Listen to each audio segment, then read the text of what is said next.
Welcome to this video. In this video, I'll tell you how to format a simple table.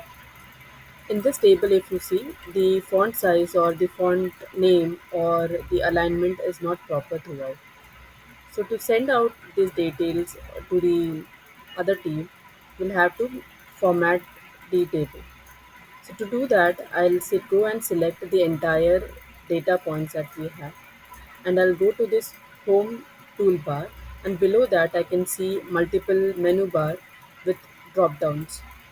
So I'll go to this font menu bar, and I'll go to this font name, and I'll go and click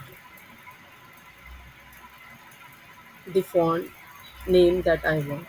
So in this case, I'll go with Caliber.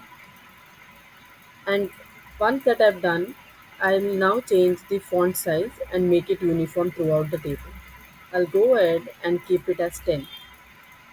Now the font size and the font name are same throughout the table, but the alignment, if you see, are not the same. So if you see, the alignment for these two cells are on the right, and also for these cells are on the right. So to change that, I'll again go and select the entire table, and I'll go to the alignment menu bar, and I'll click on this alignment. So we have different alignment here. If you want to keep the all the data to the left, you can go with this option, or to the right, you can go with this option. For now, I'll keep it at center. And once that I've done, I'll go and increase the font size for the header. So to do that, I'll again go to the font menu bar, and I'll increase the size to 12.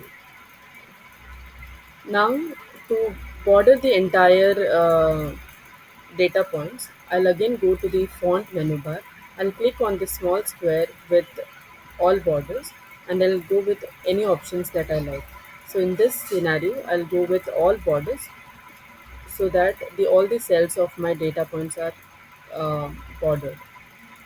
Now to make this look better, I'll select the header cells, and I'll go to the fill option, and I'll give color to this header tag. Now this is ready to be shared with the team. Thank you.